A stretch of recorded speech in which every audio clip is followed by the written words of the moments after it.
పోలవరం ప్రాజెక్టుని మాజీ ముఖ్యమంత్రి చంద్రబాబు నాయుడు ఏటీఎంగా వాడుకున్నారని ఏలూరు వైసీపీ ఎంపీ కారుమూరి సునీల్ యాదవ్ అన్నారు.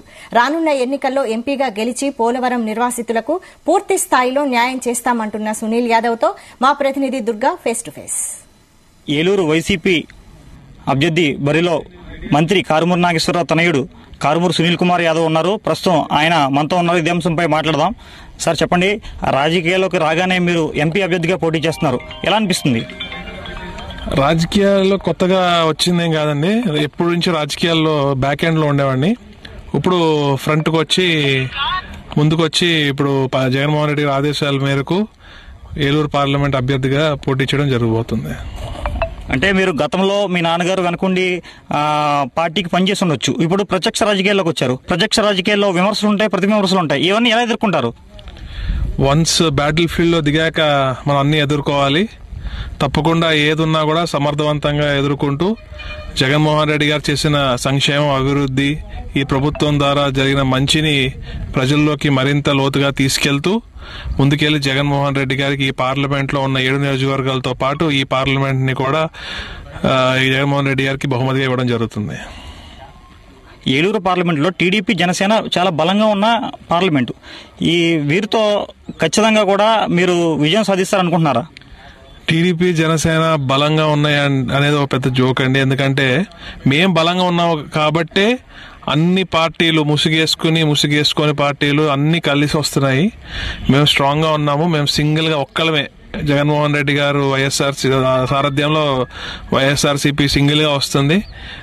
లాస్ట్ టైం కంటే బంపర్ మెజారిటీతో అన్ని నియోజకవర్గాలు గెలవడం జరుగుతుంది. రానున్న ఎన్నికల్లో ఎప్పుడూ లేని విధంగా ఈసారి పోటీ ఉండబోతుంది. మీరు మీ పార్టీ తరపు నుంచి కంటెస్ట్ చేస్తున్నారు. అసలు ఏ విధంగా ముందుకెళ్తారు? ప్రజల్లోకి ఏ విధంగా వెళ్తారు? ప్రజలకు ఏం చెప్తారు? 4.5 సంవత్సరాలు అయింది ఈ ప్రభుత్వం పరిపాలనలోకి వచ్చి. మాకు చెప్పుకోవడానికి 1 కాదు 2 కాదు, నవరత్నాలు ఉన్నాయి. నవరత్నాలతో చెప్పనివి కూడా జగన్మోహన్ రెడ్డి గారు చేసిన మంచి పనులు ఎన్నో ఉన్నాయి. మేము గడప గడప తిరుగుతున్నాము. ధైర్యంగా కాలర్ ఎగరేసుకుని మా కార్యకర్తలు ఈ మంచి పని మేము చేసాం, మేము వచ్చాకే మీకు ఇది వచ్చిందని చెప్పి మా కార్యకర్తలు కూడా చెప్తున్నారు.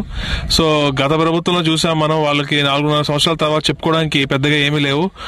మాకైతే అమ్మఒడి కానివ్వండి, చేయూత కానివ్వండి, ఆసరా కానివ్వండి, రైతు భరోసా కానివ్వండి, ఎన్నో పథకాలు అన్ని చెప్పుకుంటూ మేము ముందుకెళ్తున్నాము. పోలవరం ప్రాజెక్ట్ అంటే జాతీయ హోదా ఉన్న ప్రాజెక్టు. పోలవరం నిర్వాసితులకు జగన్మోహన్ రెడ్డి గారు ఎన్నికల ప్రచారంలో కొన్ని హామీలు అయితే ఇచ్చారు. అవి ఇప్పటికీ కూడా అమలు కాలేదని చెప్పి నిర్వాసితులు కూడా వైఎస్ఆర్ పార్టీకి వ్యతిరేకంగా ఉన్నారు. నిర్వాసితులకు ఏ విధంగా న్యాయం చేస్తారు?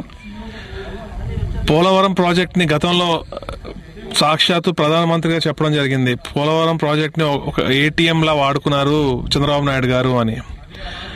కానీ జగన్మోహన్ రెడ్డి గారు వచ్చాక పనులు వేగవంతం అయ్యాయి, అన్ని అయ్యాయి.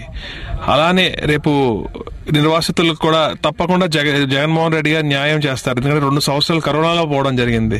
అయినా కూడా 90% పైన అన్ని చెప్పిన వాగ్దానాలు అన్ని చేసుకుంటూ రావడం జరిగింది. తప్పకుండా పోలవరం అంటే జగన్మోహన్ రెడ్డి గారికి ఒక ప్రత్యేకమైన స్థానం ఉంది. తప్పకుండా జగన్మోహన్ రెడ్డి గారు అందరికీ, ముఖ్యంగా పోలవరం నిర్వాసితులందరికీ కూడా మంచి చేస్తారు.